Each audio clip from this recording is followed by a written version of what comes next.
everyone, welcome to another motovlog on my channel. My name is Marshall3498, and today's motovlog what I'll talk about is motorcycle specific as it normally is on my channel.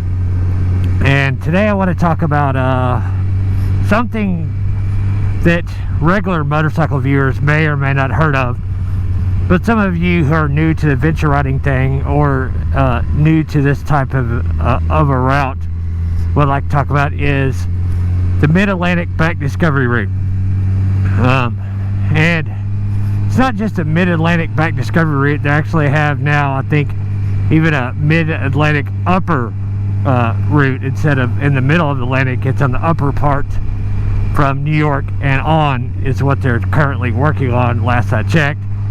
But they also have like Oregon, BDR, Colorado. I think it's total of like 6 total as of filming this in the year 2023. So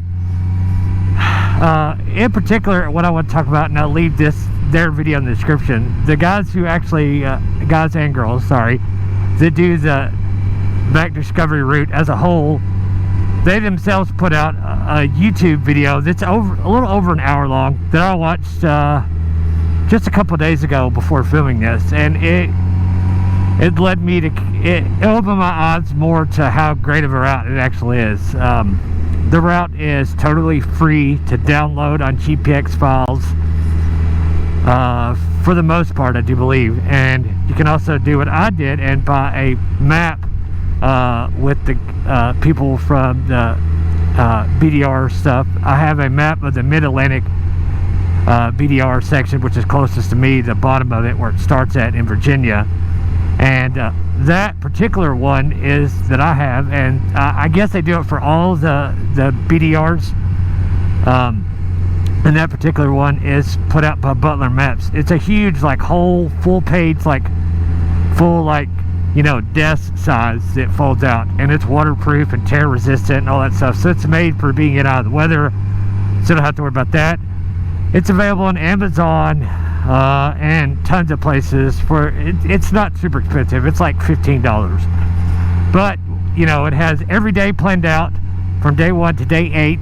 They have it broke up in sections like that, so even if you can't do the full 1,000-mile loop that it is, well, not loop, sorry, from beginning to end, you can still do like the section that's closest to you. Like, I can be in the part of Virginia where the route starts at in a little over an hour, maybe an hour and a half, depending on which way I go, and then I can pick up day 1 from there. And every day is a little longer, a little shorter. Some days are all pavement, some are pavement and some gravel, Jeep trails, stuff like that. It's all like Jeep trail at the most, or some of you call that 2-track. A lot of it is actually a road. That's why it's on the map. So it's somewhat maintained that way, you know, people delivering stuff or people that live in that area can go to it, even with something just like a kind of high off the ground car, or maybe like you know, a non-lifted 4-wheel-drive vehicle, or like a Subaru. Any of the Subaru SUVs could get up and down it pretty easy, even some of the cars. So, and from what I've been told too, that one, just my luck, the one that's closest to me, it's kind of the most beginner friendly of people who have not ridden off-road. I do know the famous Tub Run, and there's another one right in there, and that's on day 3, but day 1 for me is like, at least once I get there, it's like 130 miles. It's like I said, some days are longer, some days shorter, and it's just an incredible thing to do. You know, like me, I could do day 1, day 2, and do day 3 with a Tub Run, and another really heavily off-road based day is and turn around and just get on a 4-lane highway or an interstate and buzz back home pretty easily. And it's just a real cool thing. If you, those of you not heard of it, I'll put some links in the description and a link to the particular video that the guys put out. It's not just all GoPro footage, it's fairly professionally done.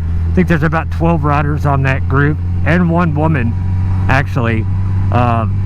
And you know, some of them are on big bikes, like 1200 GS's, some of them are on like a Husqvarna 701, some of them are like, I think think the one woman on there was riding like probably looked like to me a 650 BMW, the GS, not the F. So, you know, there's a lot of days that are all just 2-lane back road. Gorgeous scenery up to that ways. I never really realized until I watched their video that even once you get out of West Virginia, like Pennsylvania and stuff, is really has lots of elevation changes, really nice scenery as far as hills and valleys, curves, switchbacks, all that kind of stuff, and it just looks like a fantastic ride. Here's something that I've seen. This one particular Cadillac Escalade. Look at this thing. This thing is absolutely retarded. That's the new thing with the new kids called the Carolina Squat. I think it looks retarded, in my opinion. Not to say anybody's retarded, but it just looks extremely goofy. I'll put it that way. But, you know, this route and hole, it just really looks like a fun time and really something that I think I would enjoy. And it's the whole reason why I bought the KLR that I recently just sold. But I did keep this from my 2016 Yamaha FJR 1300. That I obviously will not be doing that BDR stuff on there, but it's cool right now where it's still a March in Tennessee right now, and the riding weather's decent, not great. Like, it's 46 degrees out here right now, and those of you who live up north would probably love to have that kind of weather. But you know, in Tennessee, that shows us spring and warmer temperatures, or probably about a month away. First to beginning of April is when it really starts getting warm and staying warm, you know, when it gets up in the 70, even 80 degree days and up from there.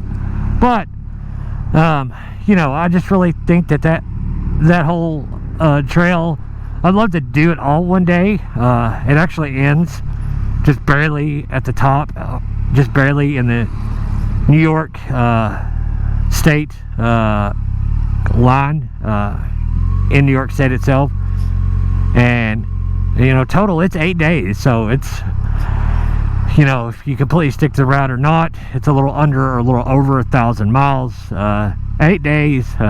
Not a lot of us have that much vacation time or take that much time off work, but you know, like I said, you could pick up a section that's close to you, do a day, do 2 days, turn around and take 4-lane highways back instead of 2 lanes or the interstate and buzz back home, and maybe a day and a half, 2 days, depending on how far you live away and how much you're comfortable riding in one day. I myself, I've done a couple little over 200 mile days, so I think I could probably, if I started out early, pick up day 1 from where I live and do day 1 and start from there on maybe day 2 and then maybe day 3. I don't know, but I just thought it would be a cool thing to put out this kind of video. Those of you who may or may not heard of it, I'll put some stuff in the description, like I said, and a link to that particular video that did a fantastic job. Camera car footage, drone footage, hardly any of it at all is GoPro footage from just the rider perspective, and it's beautifully shot, and it's a really cool, nice video, and it really shows all and opens everybody's eyes who don't know much about it other than watch it from GoPro footage, which, trust me, does not do it justice. So I figured I'd put that out there for those of you who may or may not have seen it, and you know, get that word out there. So on that, guys, if you're not already done so, please like, share, and subscribe. Leave a comment down below, and we'll see you on the next one. See ya.